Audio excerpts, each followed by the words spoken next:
Good evening, everyone. Welcome back. Tonight we've received a real story sent in from Los Angeles. It's called Hellish Life with a Chinese Daughter-in-Law. I'm about to begin in just a moment.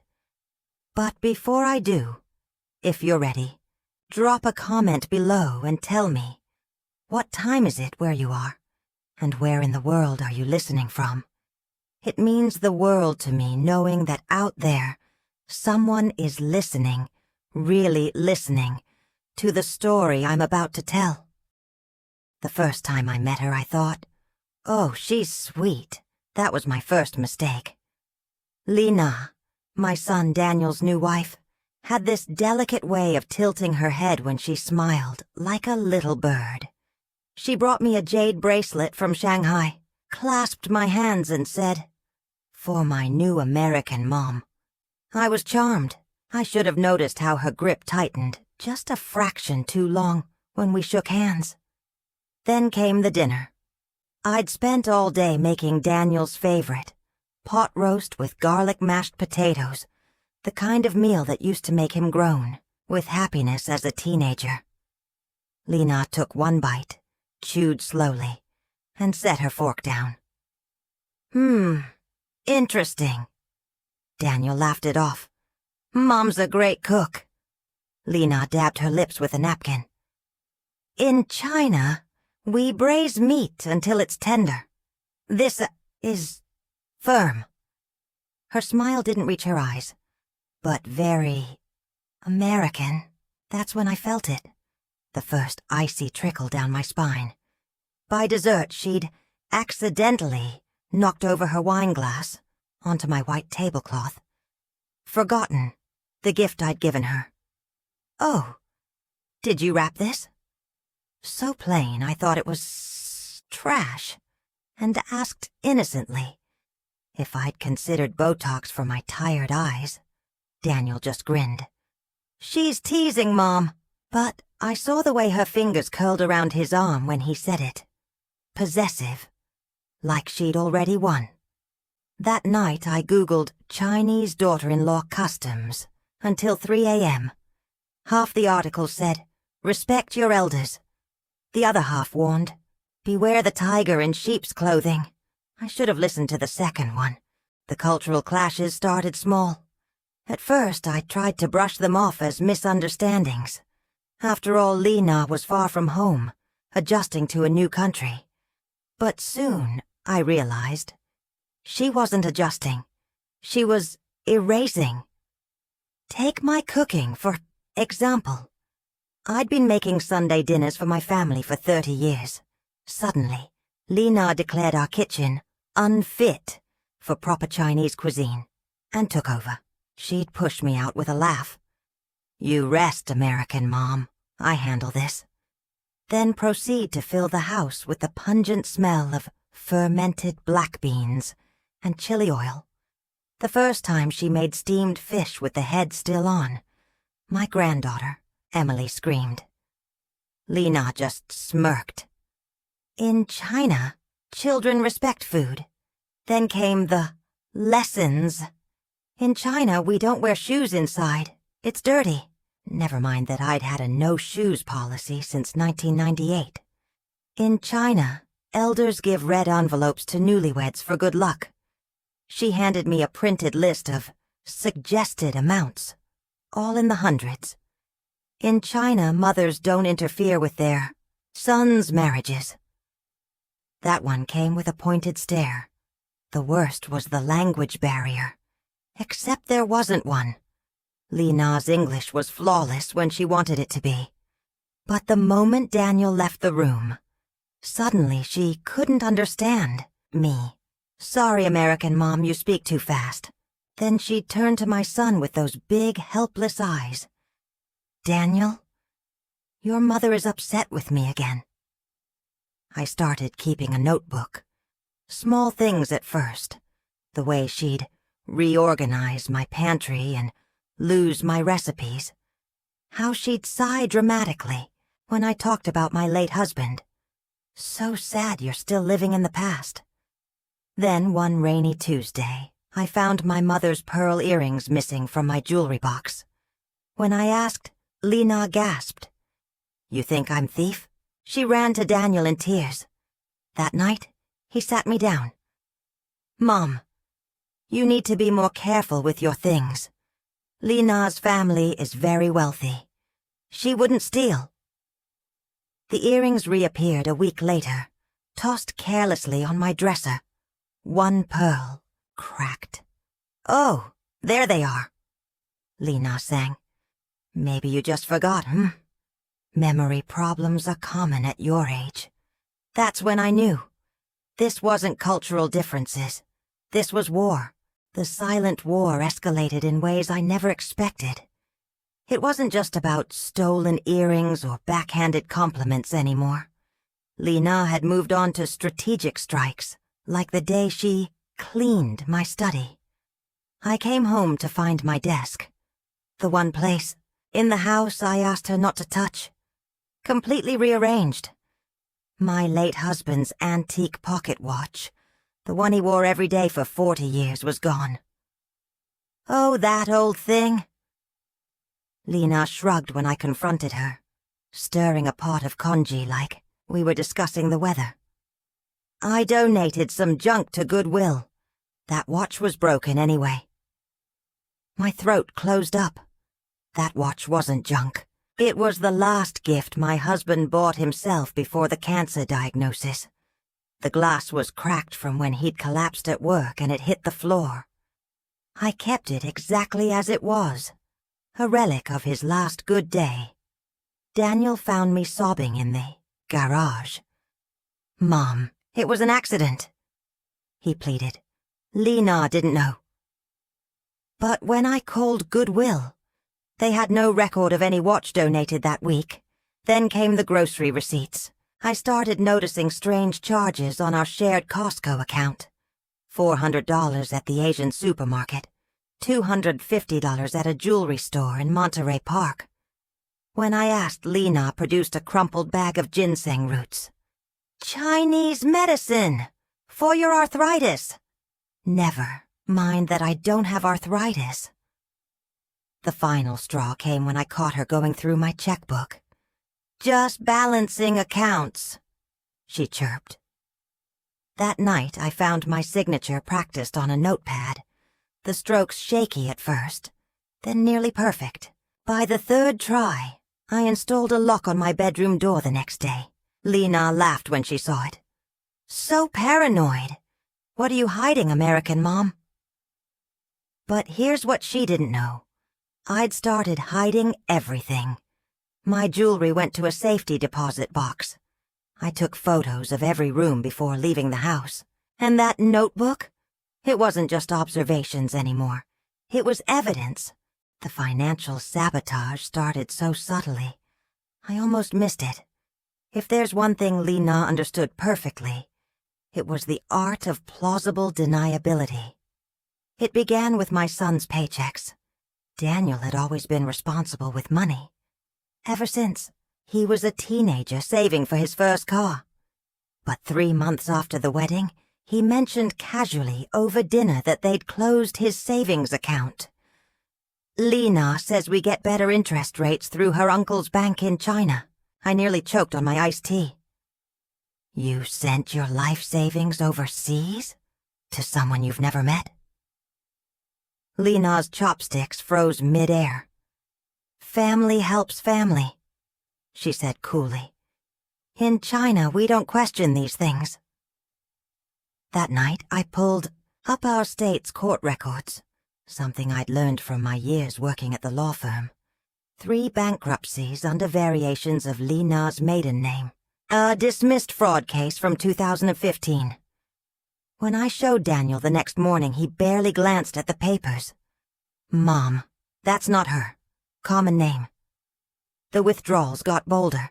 $15,000 for a family emergency back in Shanghai. $8,000 more when her father needed surgery. Each time the story changed slightly. The hospital had different names. The dates didn't line up. But whenever I questioned it, Lena would clutch her chest, like I'd stabbed her. You think I lie about my dying father? Cue the waterworks, and Daniel would come running to comfort her. Then my Social Security check started arriving late. When I called the bank, the teller hesitated. Ma'am, your mailing address was changed last week to an apartment in Alhambra, Lena's cousin's place. I stormed into their house waving the bank statement. Lena didn't even look up from her phone. Must be computer error. These American systems. That's when I saw it. The flicker in her eyes. Not guilt, not fear. Amusement. She was enjoying this. The next morning I opened a new account at a different bank. The kind with safety deposit boxes and two-factor authentication. Because I finally understood. This wasn't just about money. It was about control. The pregnancy announcement came like a tactical strike, delivered over dessert at my birthday dinner, timed perfectly to overshadow any celebration.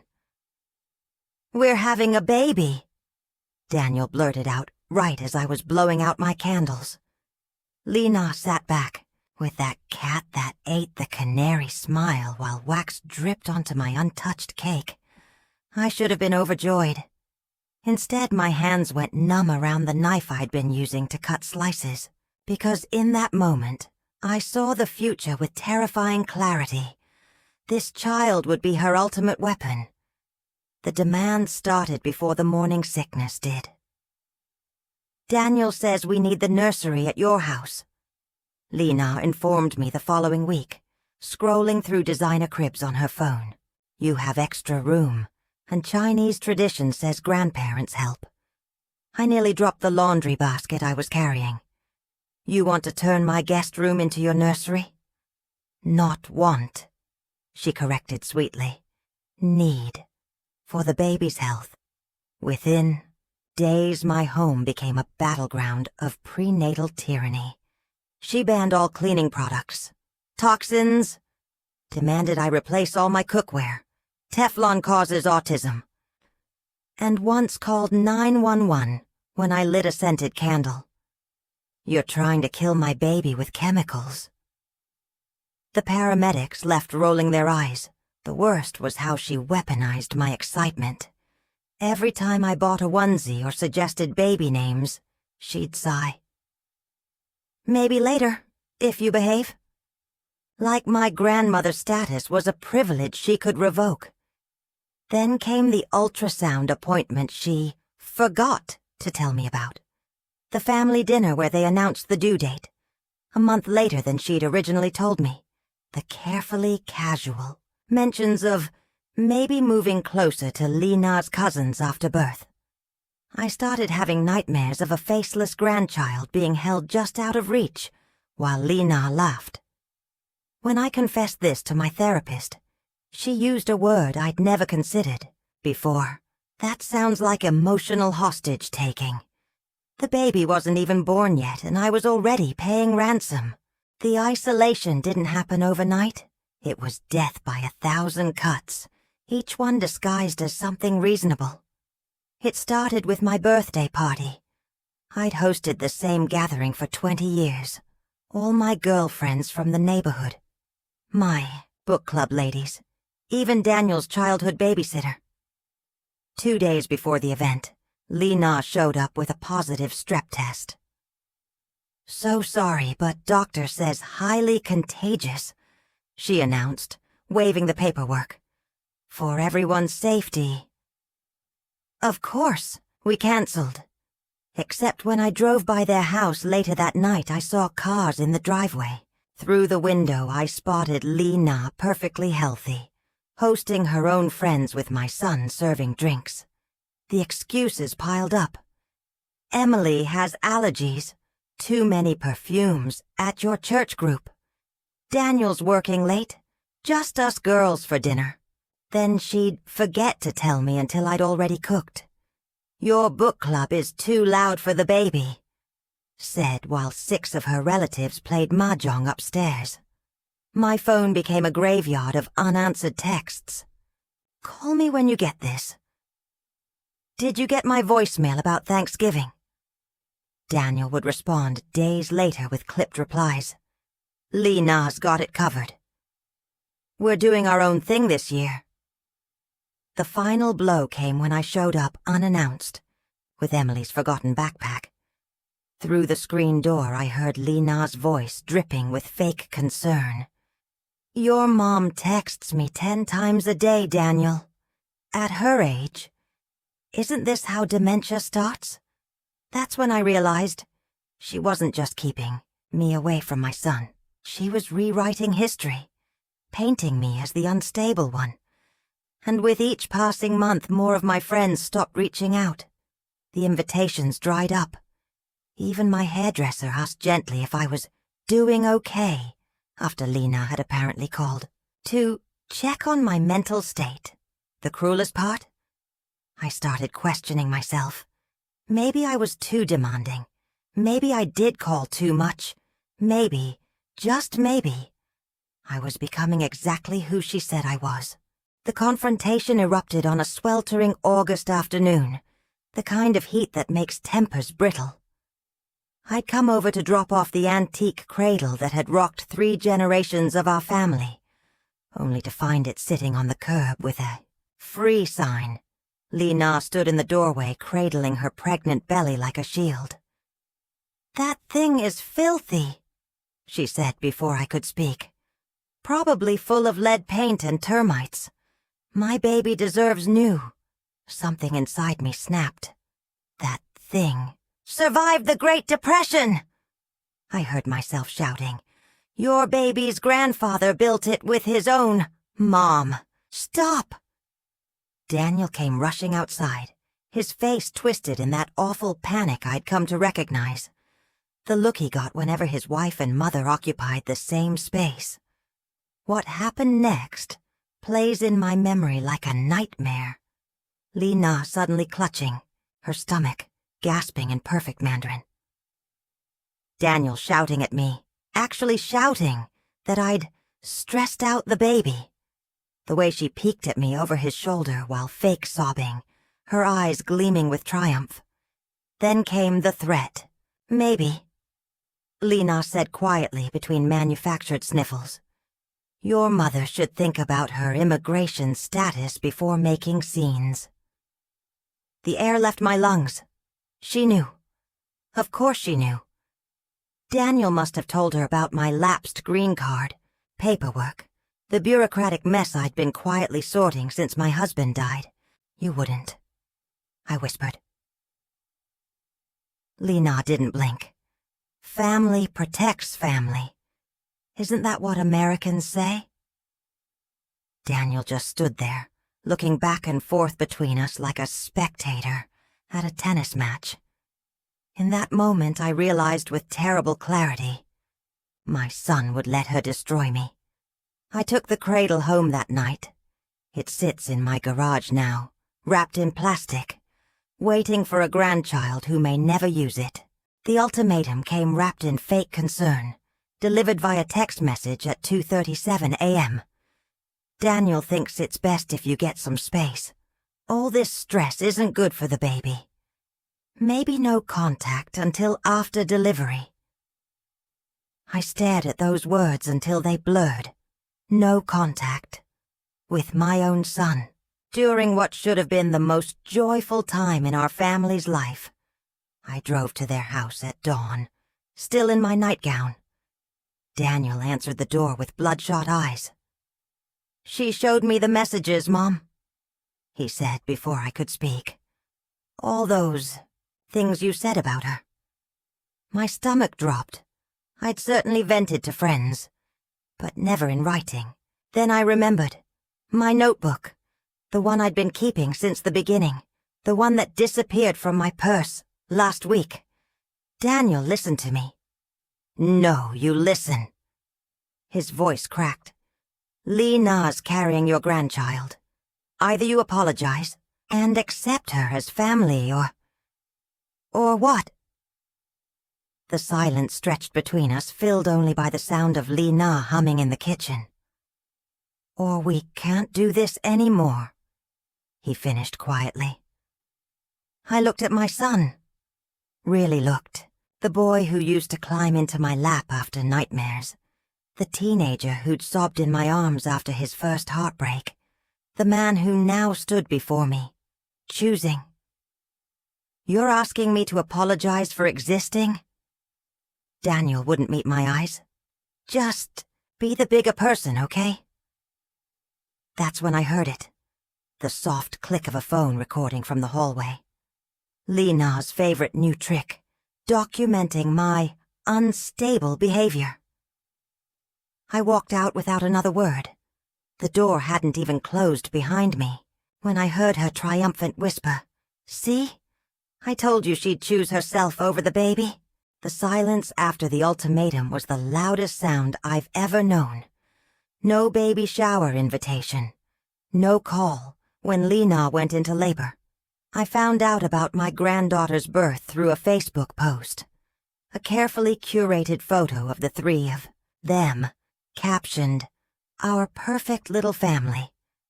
I wasn't even tagged. The rumors started circulating soon after. At the grocery store, old neighbors would suddenly find something fascinating on the cereal boxes when I approached. My book club dissolved after someone, I can guess who, emailed the group about my difficult mental health situation. Then came the voicemail from Child Protective Services. "We received a concerned call about possible hoarding conditions at your residence," the bored-sounding woman said. "Just routine." My hands shook as I walked through my own home, seeing it through Lena's imagined report. The stacks of unopened mail, because I'd been depressed. The cluttered garage, where I'd been sorting decades of memories. The locked bedroom door, installed to keep her out. The CPS worker took one look around and closed her notebook. "Ma'am, have you considered a restraining order?" The final humiliation came at Christmas.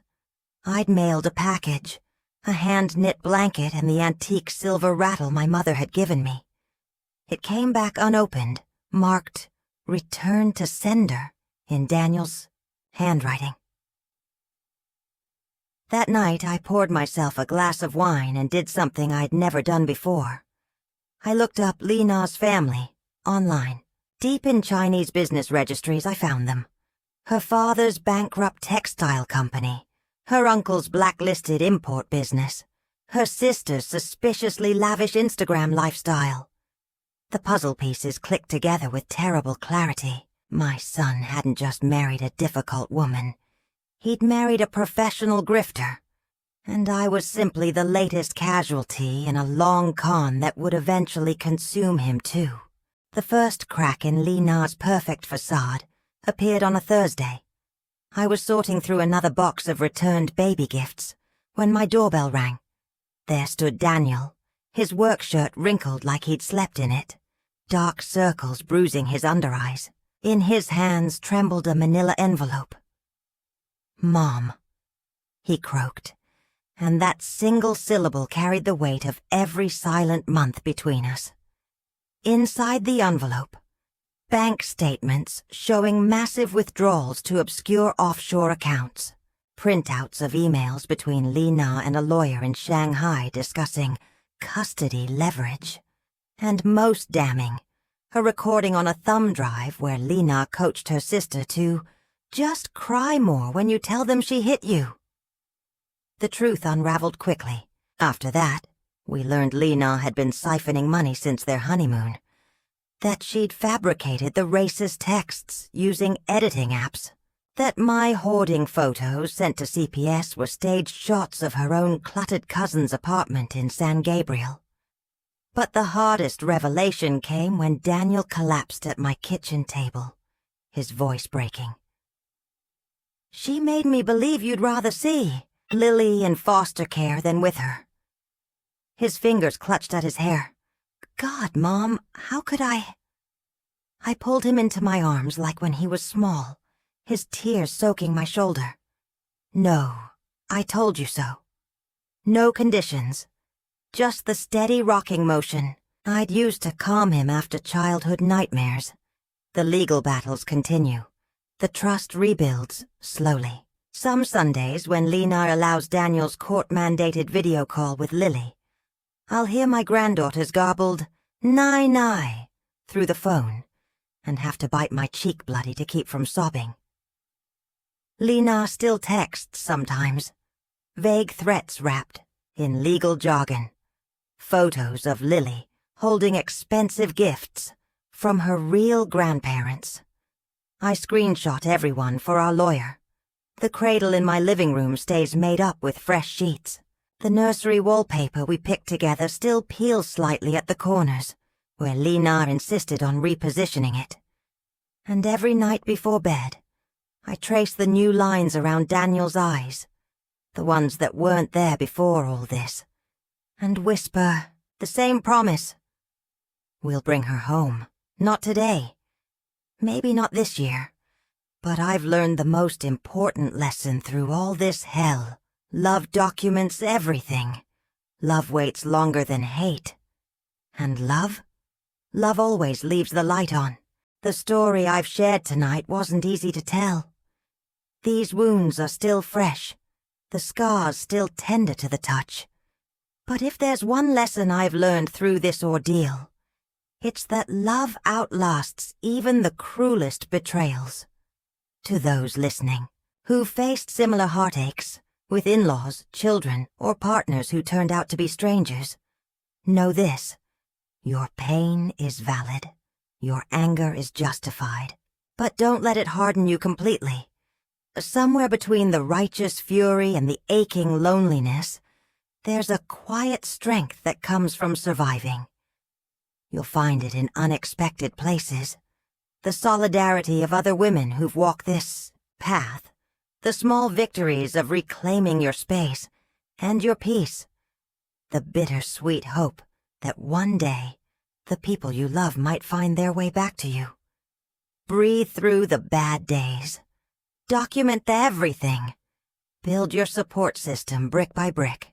And when the grief feels overwhelming, remember, you are still here, still standing, still capable of love, even when it's not returned in the way you deserve. The road ahead won't be easy, but you don't walk it alone. We're all carrying our own versions of this story, holding space for both the anger and the hope. Now rest, dear listener. Tomorrow is another day to rebuild, to heal, and when you're ready, to love again. Please share your feelings or stories you want to tell below this video.